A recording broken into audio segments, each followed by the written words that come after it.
बहुत समय पहले एक राजा था जो खुद के बारे में सोचता था कि वह बहुत ही नेक सोच, दयालु स्वभाव और दरिया दिली है। उसे लगता था कि वह स्थितियों को सही से समझने, हर बात पर न्याय करने और हर विषय में उचित विचार रखने वाला व्यक्ति है। राजा की 3 बेटियां थीं।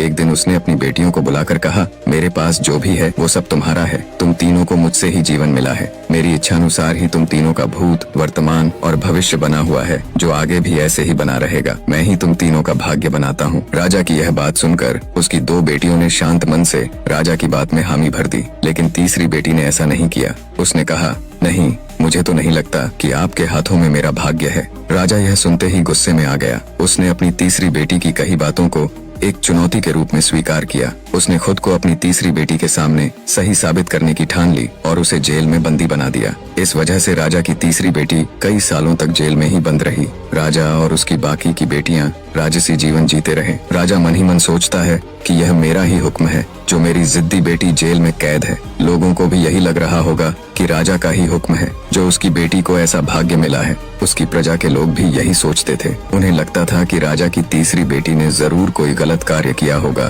तभी उसे जेल में कैद करके रखा गया है, वरना कोई भी पिता अपनी बेटी के साथ भला ऐसा क्यों करेगा। राजा कभी कभी जेल में कैद अपनी तीसरी बेटी से मिलने के लिए जाता था। उसकी बेटी बहुत कमजोर हो गई थी, लेकिन अभी भी उसके विचारों में कोई बदलाव नहीं आया था। मगर राजा अपनी कमजोर बेटी की हालत और नहीं देख पा रहा था। एक दिन उसने अपनी तीसरी बेटी से कहा, इस तरह से तुम्हारा जिद करना मुझे बहुत गुस्सा दिलाता है। अगर तुम इसी तरह मेरी आंखों के सामने रही तो गुस्से में मैं न जाने क्या कर बैठूंगा। मैं तुम्हें मौत की सजा भी दे सकता हूँ, लेकिन मैं एक अच्छे दिल का व्यक्ति हूँ, इसलिए मैंने सोचा है कि तुम अब मेरे राज्य के पास के ही एक जंगल वाली जमीन पर जानवरों के साथ रहोगी। राजा ने आगे कहा, उस जंगल में सिर्फ उन्हीं लोगों को रखा जाता है जो मेरे आदेश का पालन नहीं करते। तुमने भी अपनी जिद की वजह से मेरी बात नहीं मानी, इसलिए तुम भी अब वहाँ मौजूद लोगों के साथ अपना पूरा जीवन काटोगी। इसके बाद तीसरी बेटी को उस जंगल की जमीन पर रहने के लिए भेज दिया गया। वहाँ पर वह फल और सब्जियां खाने और एक गुफा में रहने लगी। उसके पास पीने के लिए झरने का पानी और ठंड से बचने के लिए सिर्फ सूर्य की धूप का ही सहारा था। वहाँ की खुली हवा में रहते हुए और फल फूल खाते खाते वो जल्द ही पूरी तरह से स्वस्थ हो गई। उसने वहाँ पर खेती करना भी शुरू कर दिया।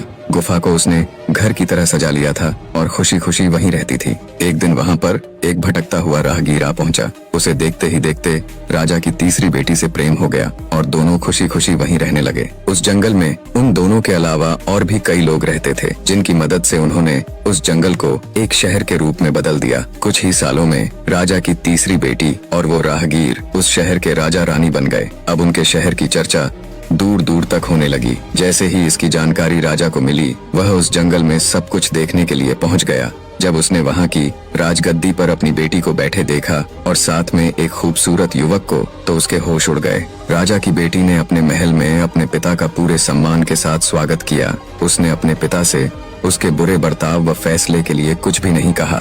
जैसे ही राजा वहां बैठा तो उसे एक आवाज सुनाई देने लगी जो कह रही थी कि हर इंसान स्वयं ही अपना भाग्य बनाता है, कोई अन्य इंसान किसी और का भाग्य नहीं बना सकता। इसके बाद राजा को खुद ही अपने किए पर पछतावा होने लगा और उसने अपनी सभी बेटियों को अपने भाग्य से आजाद कर दिया। उसने अपनी तीनों बेटियों से कहा, भले ही तुम तीनों का भाग्य मेरे हाथों में है, लेकिन हर व्यक्ति खुद ही परिस्थितियों के अनुसार अपना भाग्य अच्छा या बुरा बना सकता है। निष्कर्ष, राजा और उसकी 3 बेटियों की कहानी हमें यह सीख देती है कि कोई भी व्यक्ति किसी का भाग्य बना या बिगाड़ नहीं सकता। हमारा भाग्य खुद हमारे हाथों में ही होता है, जिसे हम अपनी सूझबूझ से बुरी परिस्थितियों में भी अच्छा बना सकते हैं।